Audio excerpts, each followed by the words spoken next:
Να.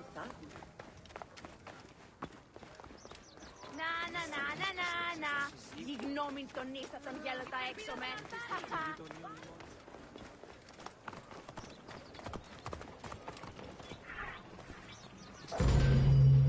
Welcome to the Islands of Ferris.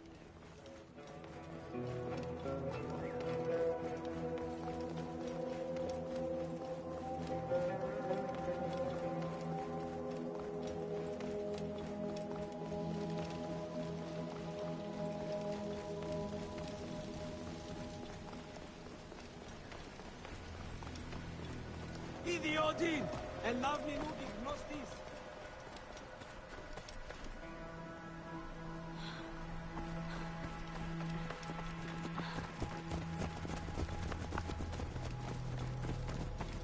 Εσού ελάβνην ούκη γνωσκόμην γε.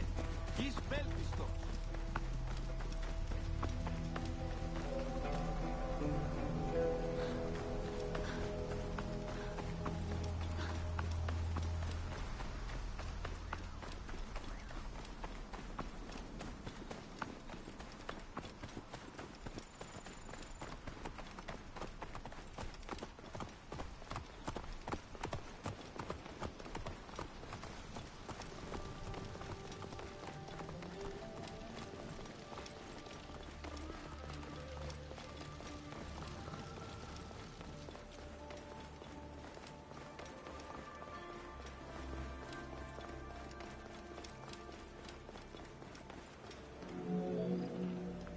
The Heptastadion was a bridge-like causeway connecting the island of Ferris to mainland Alexandria.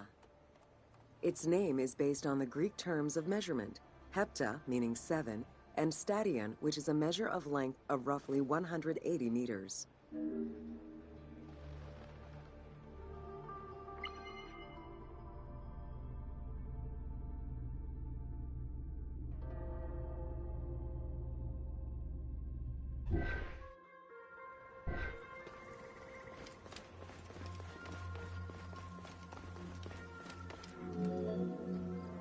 Since its construction would separate the Grand Port to the east and the port of Eunostos to the west, it was designed with channels at each end.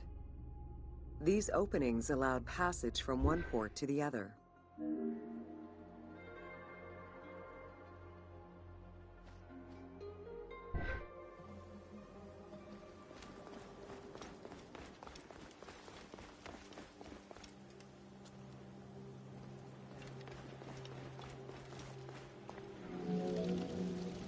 Along with creating separate harbors for the commercial and military shipping, the causeway served as a main aqueduct for the island's inhabitants. Its presence also helped protect the island and its ports from rough wind and sea currents. At the end of antiquity, the Heptastadion disappeared under layers of silt and soil, which formed an important sedimentary deposit.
αντέχεις ή τι του οίκου σου?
While the Serapeum was the most celebrated of the temples in Alexandria, many other temples were built within. Research of ancient papyri offered tantalizing hints as to the possible location of at least some of the temples.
Both papyri and coins reveal evidence of many temples built for the gods. Poseidon, the god of the sea, likely had an edifice in his honor west of this island, as well as on the mainland. This temple next to you is dedicated to Isis Feria, the divine protector of the lighthouse. This location hosted annual celebrations in the month of April, known as the Sacrum Feria, in connection to the lighthouse. In her incarnation as Isis Fortuna, the goddess carries a rudder and a cornucopia, both symbols of good luck for navigators.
Considered one of the seven wonders of the ancient world, the Lighthouse of Alexandria was a source of great pride for the inhabitants of the city.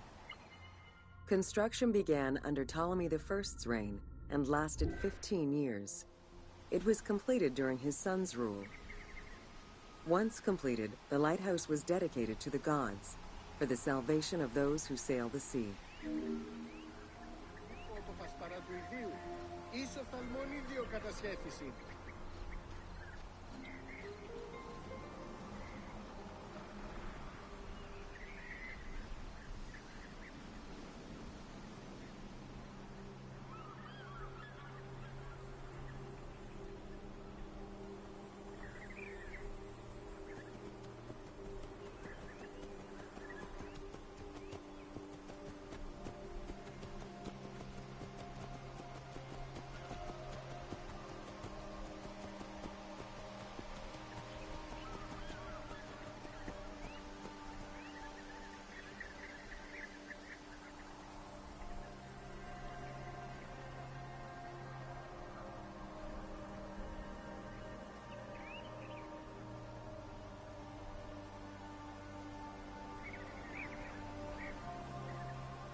Built on the island of Pharos, the stone structure was 3 tiers set on top of one another in a step formation. The second floor consisted of an octagonal tower, and the top floor was a cylindrical tower topped by a statue. The interior provided space for staff rooms and a ramp which allowed the transport of fuel to the upper floors.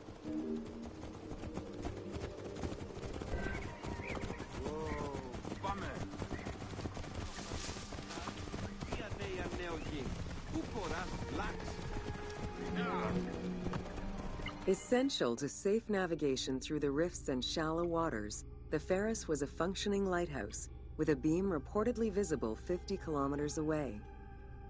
It's unclear what kind of fuel was used or how much.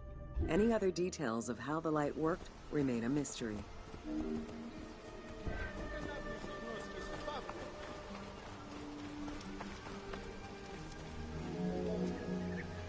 For several centuries, the Pharos was one of the highest monuments ever built by man. It measured roughly 110 meters in height, compared to the Pyramid of Giza, which was around 140 meters tall. Gradually, the structure was eroded by earthquakes and then completely destroyed in 1480 CE, when a fort was built over it.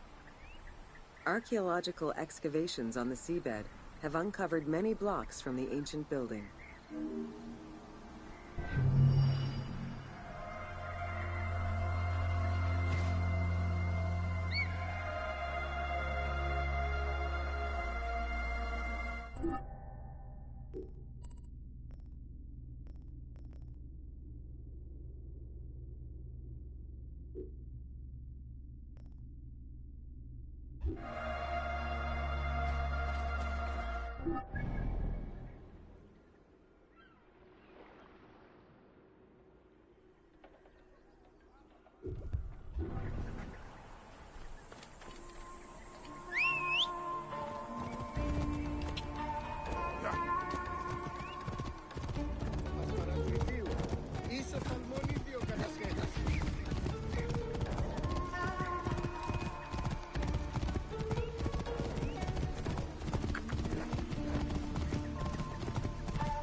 Oh, διαμελίας!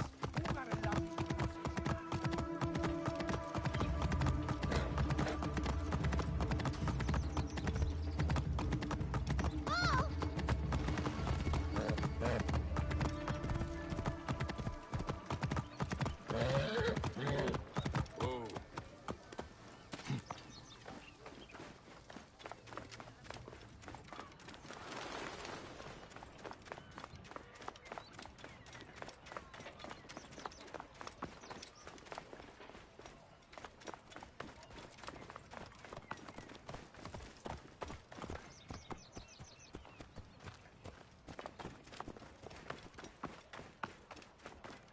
Ευδαιμονείς, όντα.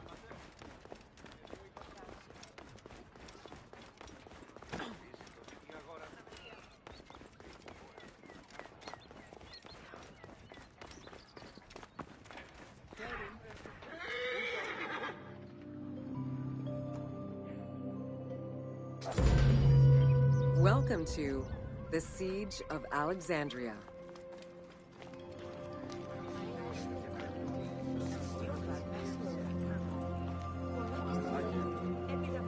Among the collection of writings attributed to Julius Caesar are his descriptions of the Siege of Alexandria, the Gallic Wars, and the commentaries on the Civil War. These archives contain information on different campaigns, the Wars of Alexandria, Africa, and Spain. Each of them recounts Caesar's military activity from 58 BCE to 45 BCE. Though Caesar's documents remain a main source of information, it's important to note that the perspective is limited. It is necessary for other historical documents to be taken into consideration to provide a better understanding of events.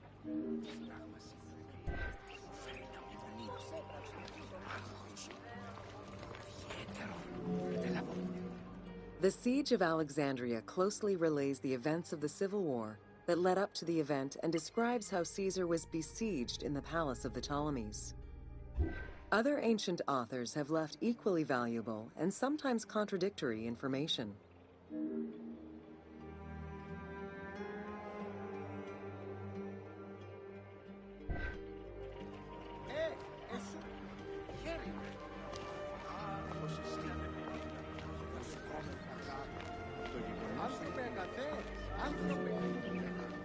In the events leading up to the Siege of Alexandria, Cleopatra VII and her brother were fighting over control of Egypt.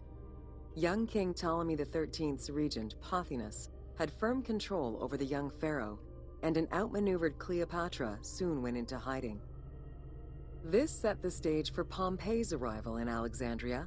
Having lost his battle against Caesar in 48 BCE, the Roman general turned to his allies, the Egyptians, for safe harbor. But on the advice of Pothinus, Ptolemy XIII had Pompey assassinated in the hopes of earning Caesar's favor. This would turn out to be a most unfortunate decision.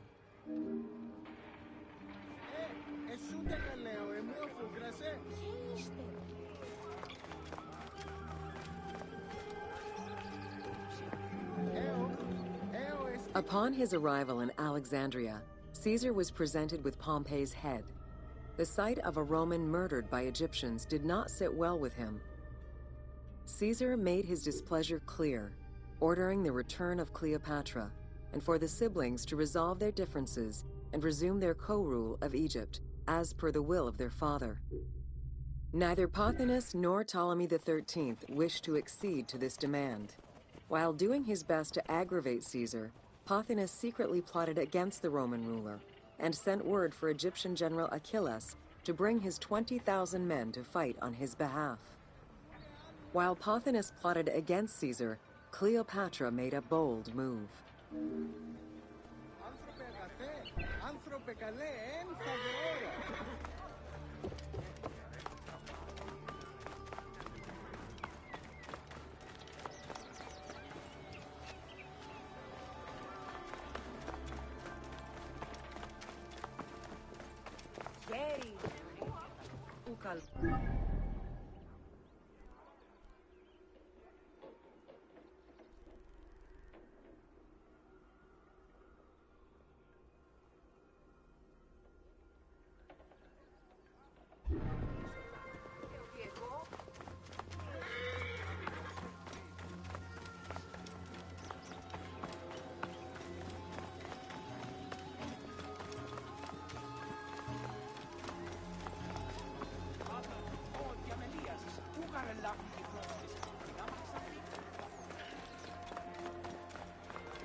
There are various descriptions of the encounter between Caesar and Cleopatra. One report states that she snuck into the palace alone at night. Another account claims she was accompanied by an ally and was brought inside the palace wrapped in a carpet bag. Though exactly what happened at this fateful meeting is up for debate, what is known is that Cleopatra met with Caesar and earned his approval. Pothinus and Ptolemy XIII were most vexed with this turn of events.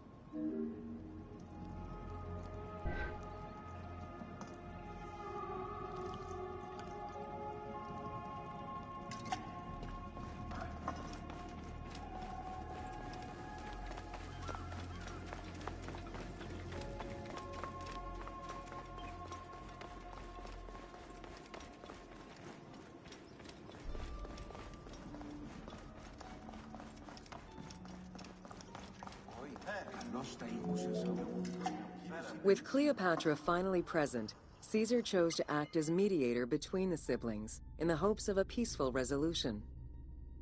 It did not take long for things to sour. During a banquet given to celebrate the reconciliation, there was an assassination attempt on Caesar. It was the Roman leader's own barber who thwarted the attack. Once it was revealed that the king's regent, Pothinus, had ordered the attack, Caesar had him executed. He then placed the young king under guard.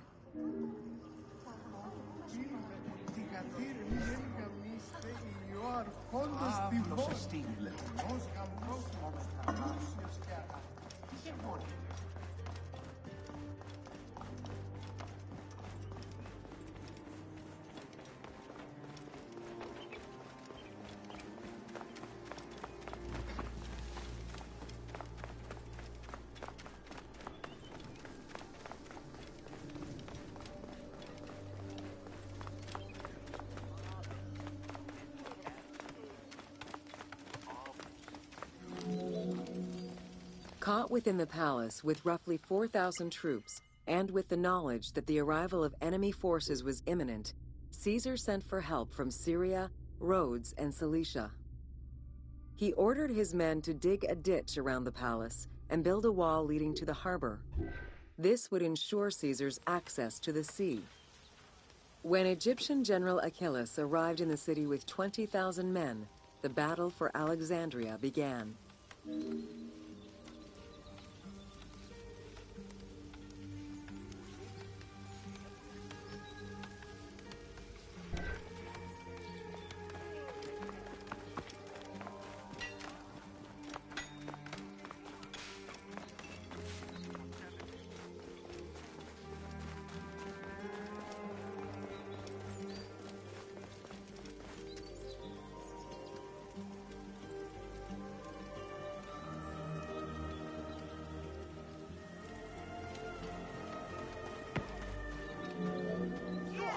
With so few men at his disposal, Caesar could not risk a battle just yet.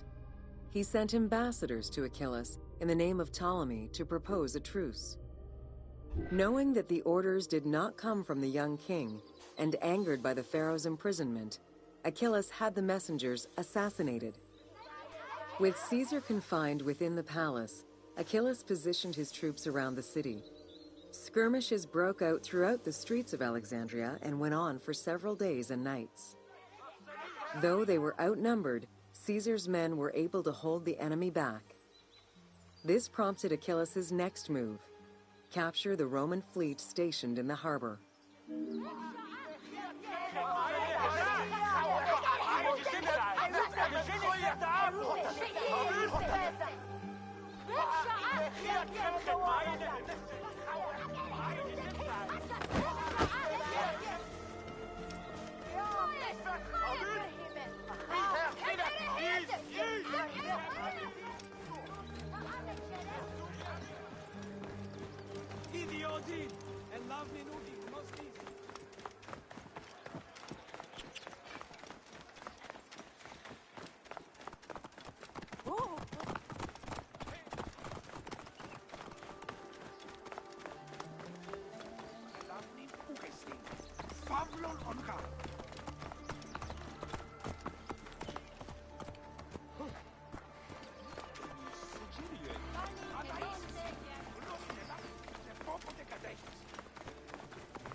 Maxa elaflis kakisteo, ameliso.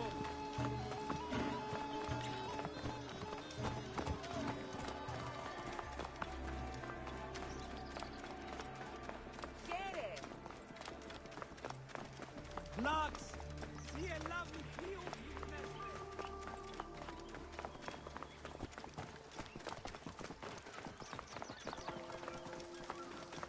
Ισοφανής γαρ, δια νέα νεογή. Πού κοράς Vlax.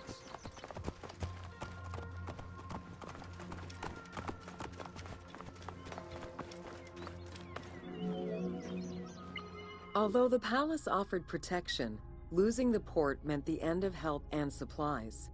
Caesar knew he had to protect the fleet. While he and his troops succeeded in regaining control of the port, he knew it would be impossible to sustain. Caesar ordered the burning of the ships.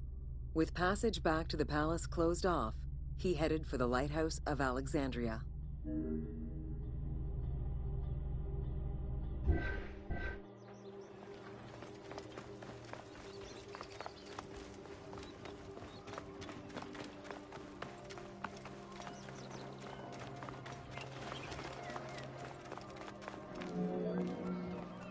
Fighting their way through the Egyptian troops, Caesar and his men eventually reached Pharis Island. There, they took refuge within the lighthouse. With easy access to the open sea, Caesar was able to send messages to his allies requesting reinforcements and more supplies. The island fort also allowed him to control access to the harbor by relying on the chains used by the Egyptians to control ship traffic to and from Alexandria's docks.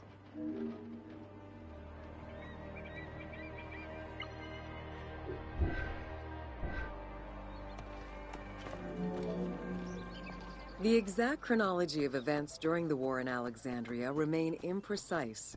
Conflicting accounts raise questions as to when, and even if, the Great Library of Alexandria was burned down at all. One account states that during the fighting, docks and warehouses were burned, and this was the fire that spread to the library. In another account, when Achilles cut off the harbor, Caesar had to leave the safety of the palace to defend his ships. As the enemies battled across the port, their arsenals set ships ablaze, and this destruction spread to the library.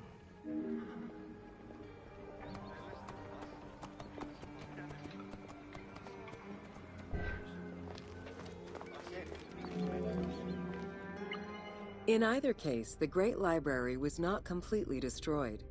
Experts point out that its location was too far from the harbor, and much later texts refer to the Great Library as being intact. Warehouses near the harbor contained manuscript copies awaiting export, and it is more likely that these documents were destroyed than the Great Library itself.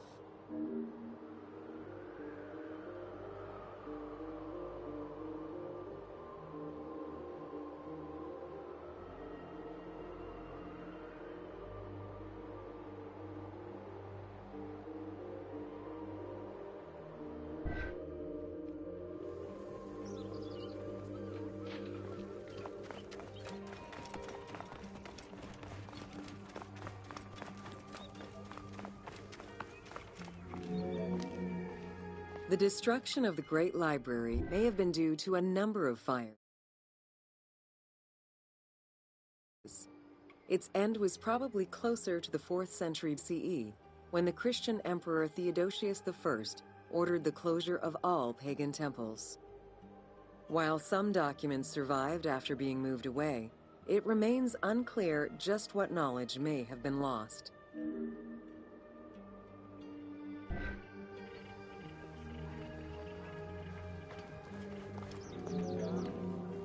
Where there are accounts of Achilles being in control of the battle against Caesar, it appears that instead Cleopatra's sister, siding with her brother, had him killed and put her ally Ganymedes in his place.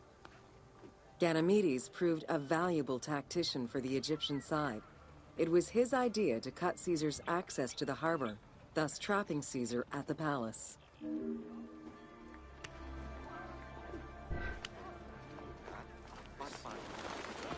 Οφθάλμενο καλυφθήν εμένη. During the time of Ptolemy I, canals had been dug throughout Alexandria to provide fresh water. Ganymedes had his men take control of these canals. After isolating their own water supply, he had his men pour salt water into the canals and cisterns that led to Caesar's camp.